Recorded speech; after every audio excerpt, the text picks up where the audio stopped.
Hello and welcome to this episode of Eagle's Eye. I'm your host, Ava Gibson. Thank you for tuning in.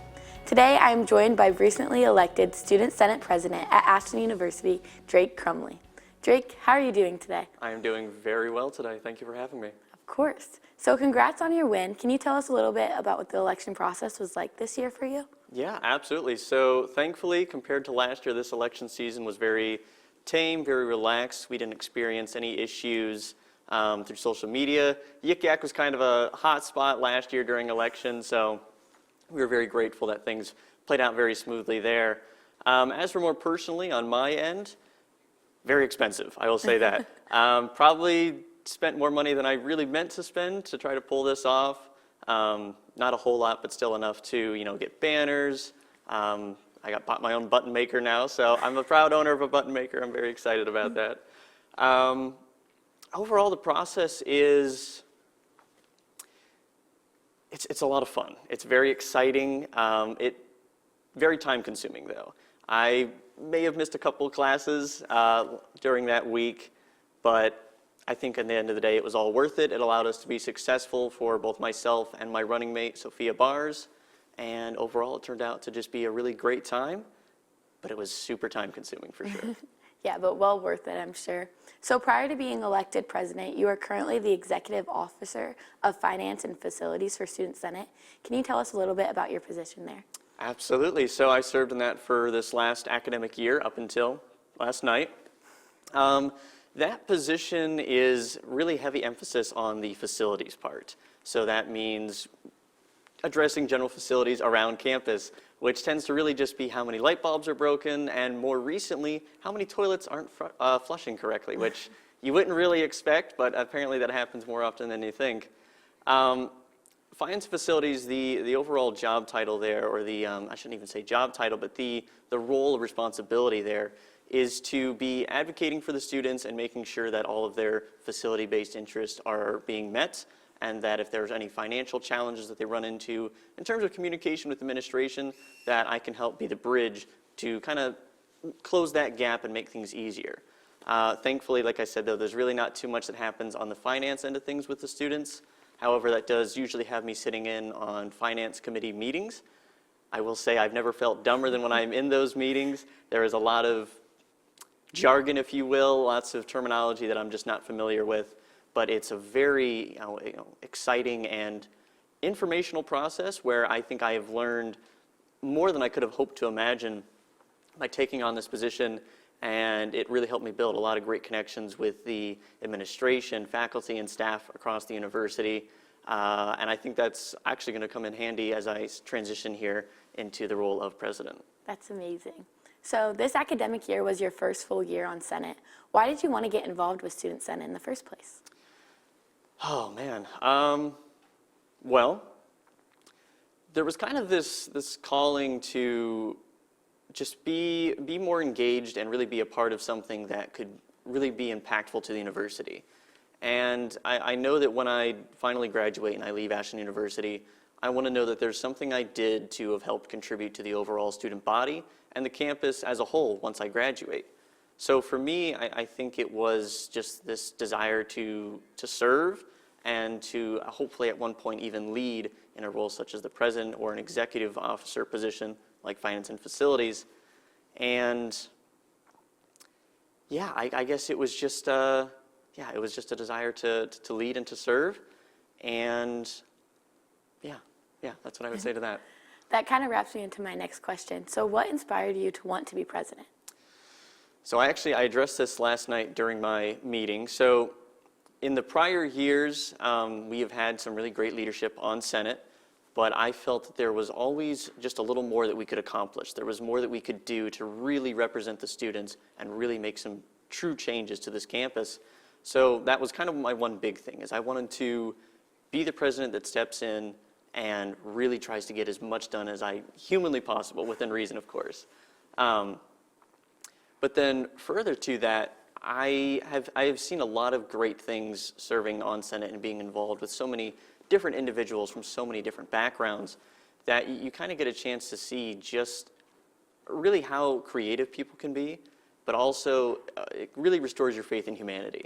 We have faced a lot of challenges during this last academic year on Senate, and it is truly incredible to see how well these students, people that are, our age, that are, basically still teenagers, if you will, that can handle themselves so professionally and lead truly by an example that, I even aspire to meet, Yeah, it's just, there's something about having the ability to be there for a large group of people that is just, I don't know, it's something really special about it. And I hope that by being president, I can fulfill the needs of the students and truly make an example that really sets AU apart from other universities and really helps us stand out more in our community. Perfect. Can you tell us a bit about your vice president, Sophia Bars, and what made you want to run alongside her? Yeah, absolutely. So she is a freshman. This was her first year on Senate. We had spoke in passing, actually, here and there, and actually not too often. And then a couple weeks before the time came up, I was trying to figure out, I was like, all right, who am I going to run with? I need somebody to run with. And I decided that, I wanted to approach her. She had demonstrated herself very well in Senate. She was very approachable, very friendly. And we just kind of got to talking a little more, and I realized that she had the potential to be successful for this position as vice president. She was our Veterans and Military Life representative. I might be butchering her title a little bit there, but she represented the military students here on campus. And herself is a member of the National Guard Reserve, so I'm going to leave any security things to her, and if she wants to put her foot down, I'm going to respect it, I think. But no, she is super friendly, a super amazing person. Like myself, she has a lot of great goals and intentions for Senate, and is going to do some really great things. Perfect. In your campaign video, you talked about how you want to provide healthier food options for students, as well as trying to make meal plans more flexible. Can you elaborate more on that and what this might look like? Yeah, absolutely. So we're still working out how that will all play out. Obviously, as food costs continue to rise, we're going to meet some challenges there. Obviously, there will be a point where, we can tell you that we can provide, lots of healthy options, but you're going to have to pay more money. And the idea is to not charge the students more money, but to try to keep them at the same level, if not even cut cost, while still providing the best meal options that we can. As for meal plan flexibility, we're already seeing some changes to the different meal plans, such as the commuter plan, which I believe we're going to be looking at seeing that drop from 80 to 70 meal swipes, and then we'll provide dining dollars, so that way students who maybe want to go to Nest don't have to worry about losing 2 swipes and instead can use a swipe and some of their dining dollars to make their purchases. As for back to that, for the healthier food options, like I said, we're still trying to work out how that will all play out, but the overall goal, and that's kind of a more broader objective, which is just general dining improvements. We think that what the convocation staff and Nest and Lyceum and Tuffy Smoothie Bar, they have all been doing phenomenal work under the leadership of Fred Geib, but we think there is some room there for some growth. I've been interacting with a lot of students who have expressed some varying concerns and thoughts on the food that is provided to us. And I just think there's some room for us to grow on that. And it's going to take some work. It's going to take some time and persuasion. But I'm almost confident we can get it done. Yes, I'm sure students would love to see that happen. You also talked about how you want to improve campus community by bigger and better quality events. Can you tell us about your ideas are for that? Yeah, absolutely. So as we know, we have the Campus and Activities Board on campus, or CAB, who put on some amazing events throughout the year. That being said, we think there's a room also, again, room for some more growth. And that really, for us at least, and when I say us, I mean myself and Sophia, is looking at live campus entertainment, like you alluded to. And by that, we mean bringing bands back to campus, comedians, that truly live format entertainment that's on a really grand and large scale. Obviously, the big events that we have are usually Grocery Bingo and Springfest. I think we can bring back some more larger events during the fall semester as well and the spring semester. So that way we're not just looking forward to Grocery Bingos and Springfest. I don't know what those events will be called or what those names will look like.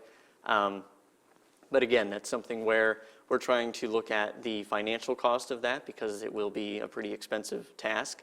And again, we don't want to charge students more money at all if we can help it, but we still want to provide more entertainment, and by more entertainment, we want bands, and comedians. That's amazing.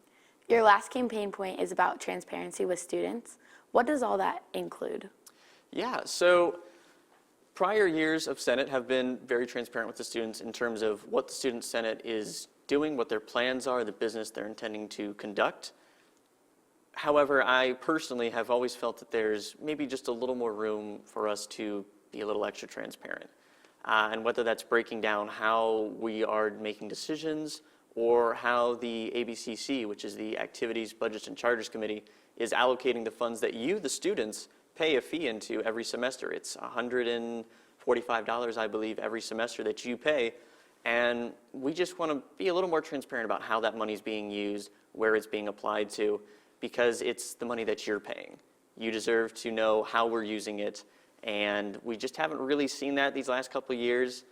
We did run into some challenges trying to make that happen this past year, but I am more than confident that we will, no matter what, we will make sure that there is transparency for the students to know how their money is being spent. Do you have any other ideas to help improve student life, and what might those be? Oh, geez. Well, so I guess beyond the big three that you've kind of already touched on, really it's just looking to see how we can get different organizations and clubs on campus to kind of collaborate more, such as AUTV and WRDL, the Collegian. Some of the greatest resources, in my opinion, that we have on campus. Now, of course, I'm a little biased. I am involved in those facilities there, if you will.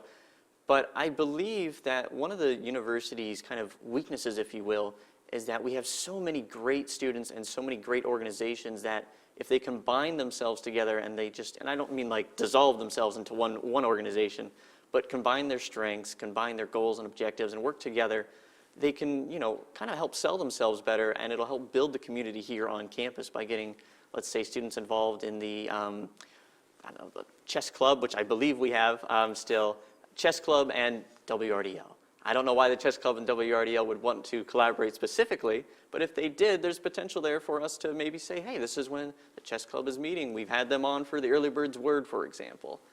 Just trying to kind of build more community by getting these organizations to work together, and not even just at the student level, but also at the administrative level.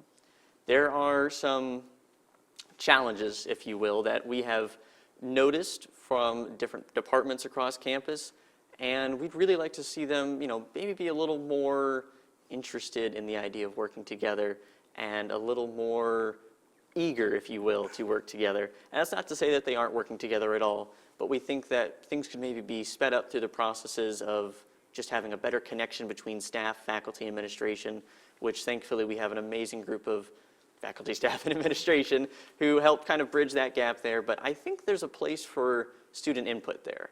And with student input now coming from the president, the vice president, and our entire exec board, I think we can help push that idea along, which in turn helps with student community, faculty community. It all comes around full circle to help everybody out and just create a better community.